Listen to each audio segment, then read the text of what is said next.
Hello and welcome to another edition of Connecting the Dots, where we have thought leaders, game changers and innovators of the media and telco industry share their tips, thoughts, insights and learnings. My name is Andy Waltenspiel and I'm running a consultancy for the media, telco and technology industries. Today my guest is Miguel Rodrigues of Vodafone Group, Head of TV Product. Welcome Miguel. Hola, hello. Hey Andy, great to see you. Great to have you from sunny Lisbon to Munich via Zoom. So tell us a little bit about Vodafone Group and your role, please.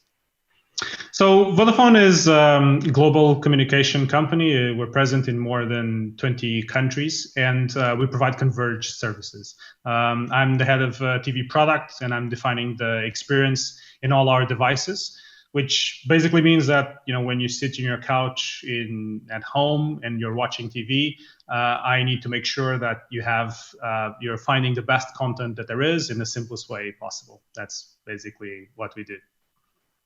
That sounds not so easy. Easy said, not so easy done. So one of the things we had recently a chat about was your success in doing voice integration. You launched voice in Portugal and you're planning to roll out in other countries. So tell us a little bit about that.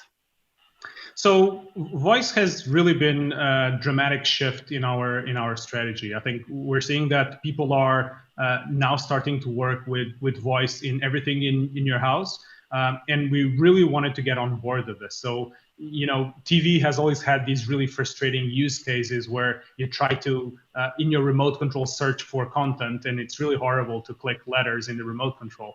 But also discovering content is really, really hard. And I think it's not getting better. It has not gone better in the last couple of years. So we were really hoping to show our customers that there's this amazing feature that solves all this frustration. And we were thinking that if you had something like 30% usage would really be successful, it would be amazing.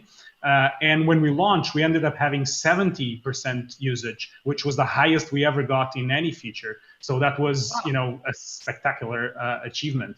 And I think a lot of this was because there was an amazing campaign from the local market that did a tremendous job in explaining the hero features that you had in voice. And I think this really shows that if you explain to people these new capabilities, you really get great results in there. So whatever you say on your commercial, you will then know that people will repeat that at home in their houses. So whatever use cases you explain them, they will then start doing.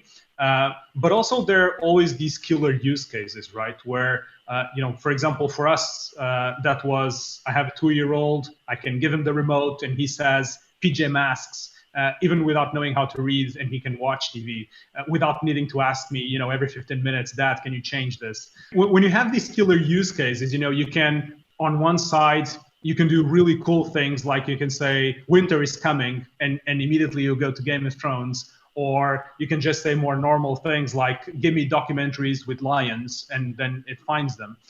But you also see that sometimes it's the small things. So a lot of people just want to say the name of the channel instead of the number. Not everyone knows the numbers of the channels. And we actually saw that had a huge usage. And it's fine. So on one side, you might have very basic use cases that you're solving, or a bit more complex ones. And I think if you put these two things together, that you're teaching your customers and you have really killer use cases, then you get a really good success rate.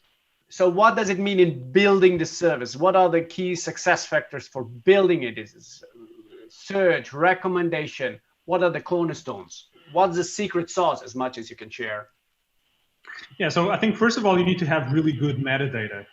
So without having good data about what your content is, it will be very hard to find it even with voice. And then obviously having really good search capabilities, having really good recommendation engine will really bring the power of what you're asking through voice to your users. So we felt that that was really, I think, the key point when you're preparing your voice strategy. But also, you know, in Vodafone, we have a bunch of different markets. And when you go to Romania, Hungary, Czech Republic, language is always one of the biggest challenges. So for us, that was one of the things we had to take into consideration as a big milestone that we need to cross so that we can bring it to all our countries in Vodafone.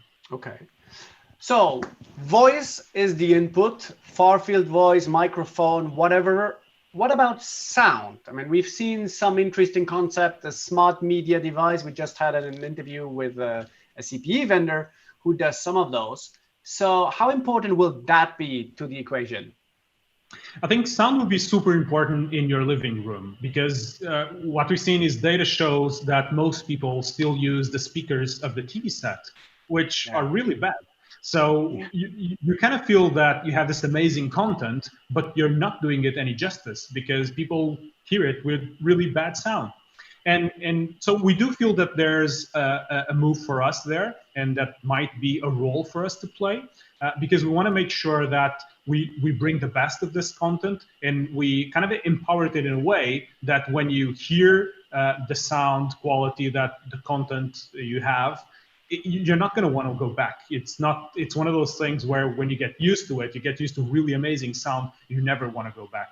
What's the feedback from the market? Is that something that's tough for them to sell? They were used to sell broadband subscription, TV subscription. Now sound, is that a big step?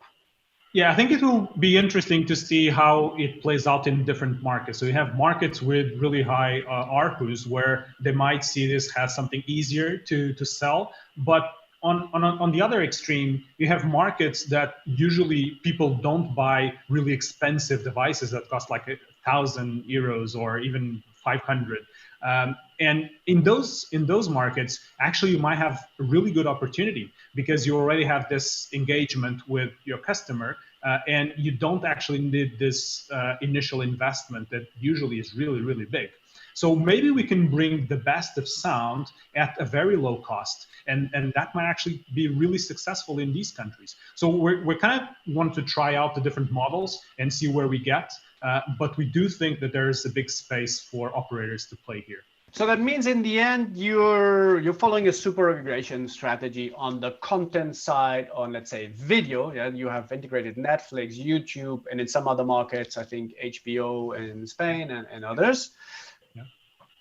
What about sound services? So should we expect to see Deezer, Spotify, gaming, or whatever also part of your platform sooner or later? Yeah, I think not just for us, but I think for all operators, whatever you do in the next couple of years needs to be more than what you're doing today.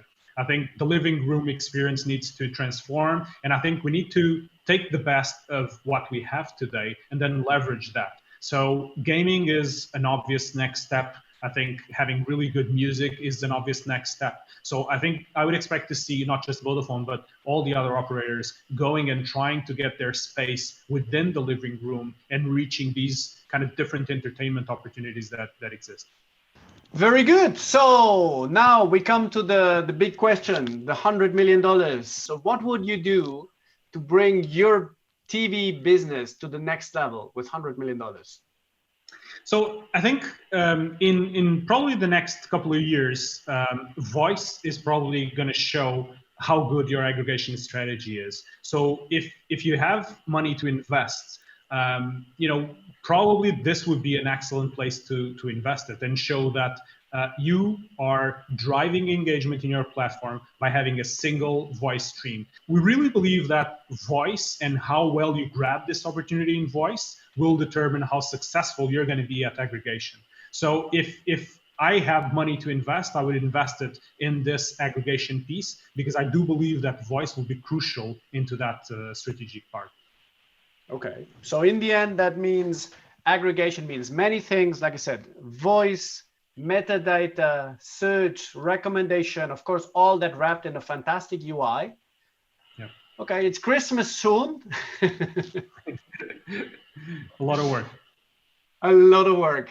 Miguel, fantastic talk. Thank you very much for your insights and then sharing with us some of the secret sauce of your success. Good luck for the remaining markets and hope to see you soon in person or on another call. Thanks for being with us. Muito obrigado. Thank you for having me, Andy. Thank you.